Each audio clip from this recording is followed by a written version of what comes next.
ಬರುವಂತ ದಿವಸಗಳಲ್ಲಿ ಬಿಜೆಪಿ ಜನತಾದಳ ಮಾನ್ಯ ಪ್ರಧಾನಿ ಮಾಜಿ ಪ್ರಧಾನಿ ದೇವೇಗೌಡರು ಹಾಲಿ ಪ್ರಧಾನಿ ನರೇಂದ್ರ ಮೋದಿಜಿಯವರು ಯಾವ ರೀತಿ ನಿಕಟವಾದ ಸಂಬಂಧ ಸಂಪರ್ಕವನ್ನು ಇಟ್ಕೊಂಡಿದ್ದಾರೆ ನಿಮ್ಗೆಲ್ಲರಿಗೂ ಗೊತ್ತಿರುವಂತ ಸಂಗತಿ. ಅಂತ ಇಬ್ಬರು ಮಹಾನ್ ನಾಯಕರು ಒಟ್ಟಾಗಿ ಇವತ್ತು ದೇಶದ ಉದ್ದಗಲಿಗೆ ರಾಜ್ಯದ ಉದ್ದಗಲಿಗೆ ಓಡಾಟ ಮಾಡ್ತಿರುವಂತ ಸಂದರ್ಭದಲ್ಲಿ ಸೋಮಣ್ಣ ಅವರು 2 ಲಕ್ಷಕ್ಕೂ ಹೆಚ್ಚಿನ ಅಂತರದಲ್ಲಿ ಆಯ್ಕೆ ಆಗುವುದು ನಿಶ್ಚಿತವಾಗಿ ಈ ಕ್ಷೇತ್ರವನ್ನ ಅಭಿವೃದ್ಧಿ ಪಡಿಸೋದ್ರ ಬಗ್ಗೆ ಯಾವುದೇ ಸಂಶಯ ತಾವು ಇಟ್ಕೊಳ್ಬಾರ್ದು. ಈ ಭರವಸೆಯನ್ನ ನಾನು ಈ ಸಂದರ್ಭದಲ್ಲಿ ಕೊಡ್ತಾ, ಸೋಮಣ್ಣ ಅಂದ್ರೆ ಅಭಿವೃದ್ಧಿ ಅಂದ್ರೆ ಸೋಮಣ್ಣ. ಇಂಥ ವ್ಯಕ್ತಿ ಇವತ್ತಿಲ್ಲಿ ನಿಂತಿರುವಂತಹದ್ದು ನಿಜಕ್ಕೂ ಸಹ ನಿಮ್ಮೆಲ್ಲರ ಆಶೀರ್ವಾದ ಅವ್ರಿಗೆ ಇರಬೇಕು. ನಾನು ನಮ್ಮ ತಾಯಂದಲ್ಲಿ ಅಣ್ಣ ತಮ್ಮಂದಿರ ಕೈ ಜೋಡಿಸಿ ಪ್ರಾರ್ಥನೆ ಮಾಡ್ತೇನೆ. ನಾನಿದ್ದಾಗ ಭಾಗ್ಯಲಕ್ಷ್ಮಿ ಯೋಜನೆಯನ್ನ ಕೊಟ್ಟೆ, ಹಾಲು ಕರೆಯುವಂತ ನಮ್ಮ ತಾಯಂದರಿಗೆ ಪ್ರೋತ್ಸಾಹಧನವನ್ನು ಕೊಟ್ಟೆ,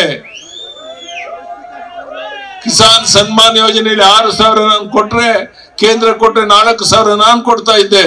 ಆದ್ರೆ ಕಾಂಗ್ರೆಸ್ ಸರ್ಕಾರದ ನಿಲ್ಲಿಸಿದೆ 4,000 ಕೊಡೋದನ್ನ. ಹೀಗೆ ಅನೇಕ ಅನ್ಯಾಯಗಳನ್ನ ಈ ನಾಡಿನ ಜನರಿಗೆ ಮಾಡಿರುವಂತ ಕಾಂಗ್ರೆಸ್ ಪಕ್ಷಕ್ಕೆ ವೋಟ್ ಕೊಡುವಂತದ್ದು ಯಾವುದೇ ಕಾರಣಕ್ಕೆ ಸಾಧ್ಯ ಇಲ್ಲ. ಆದ್ದರಿಂದ ನಾನು ಮತ್ತೊಮ್ಮೆ ನಿಮ್ಮಲ್ಲಿ ಕೈ ಜೋಡಿಸಿ ಪ್ರಾರ್ಥನೆ ಮಾಡ್ತೇನೆ. ತಾವು ಸೋಮಣ್ಣ ಅವರಿಗೆ ಆಶೀರ್ವಾದ ಮಾಡಿ ಸುತ್ತಮುತ್ತ ನಮ್ಮ ಗ್ರಾಮಸ್ಥರಿಗೂ ತಿಳಿಸಿ, ನಮ್ಮ ಅಣ್ಣ ತಮ್ಮಂದಿರು ನಮ್ಮ ತಾಯಂದಿರು ಚುನಾವಣೆ ದಿನ 26ನೇ ತಾರೀಕು ನೀವೆಲ್ಲ ಒಟ್ಟಾಗಿ ಬಂದು ಸೋಮಣ್ಣ ಅವರ ಗುರುತಾದಂತ ಕಮಲದ ಹೂವಿನ ಗುರುತಿಗೆ ವೋಟ್ ಕೊಡೋದ್ರ ಮೂಲಕ ಅವರ ಸೇವೆಯನ್ನು ಮಾಡೋದಕ್ಕೆ ನೀವು ಆಶೀರ್ವಾದ ಮಾಡಬೇಕು ಅಂತ ಕೈ ಜೋಡಿಸಿ ಪ್ರಾರ್ಥನೆ ಮಾಡಿ, ಕಳೆದ 2 ಗಂಟೆಯಿಂದ ಇಷ್ಟು ದೊಡ್ಡ ಸಂಖ್ಯೆಯಲ್ಲಿ ಕಾದು ಕೂತಿರುವಂತ ನಮ್ಮೆಲ್ಲ ಅಣ್ಣ ತಮ್ಮಂದಿರಿಗೆ, ತಾಯಂದಿರಿಗೆ, ಮಾಧ್ಯಮದ ಸ್ನೇಹಿತರಿಗೆ, ವೇದಿಕೆ ಮೇಲಿರುವ ಮುಖಂಡರಿಗೆ ವಂದನೆ ಅಭಿನಂದನೆಯನ್ನು ಸಲ್ಲಿಸಿ, ನಾನು ತುರ್ತಾಗಿ ಹೆಲಿಕಾಪ್ಟರ್ ಹಿಡಿದು ಬೆಂಗಳೂರಿಗೆ ಹೋಗಬೇಕಾಗಿದೆ, ಬೇರೆ ಕಾರ್ಯಕ್ರಮ ಭಾಗವಹಿಸಬೇಕಾಗಿದೆ. ಅದಕ್ಕಾಗಿ ತರಾತುರಿಯಲ್ಲಿ ಹೋಗ್ತೇನೆ ಅಂತ ಯಾರು ಅನ್ಯತಾ ಭಾವಿಸ್ತೇನೆ.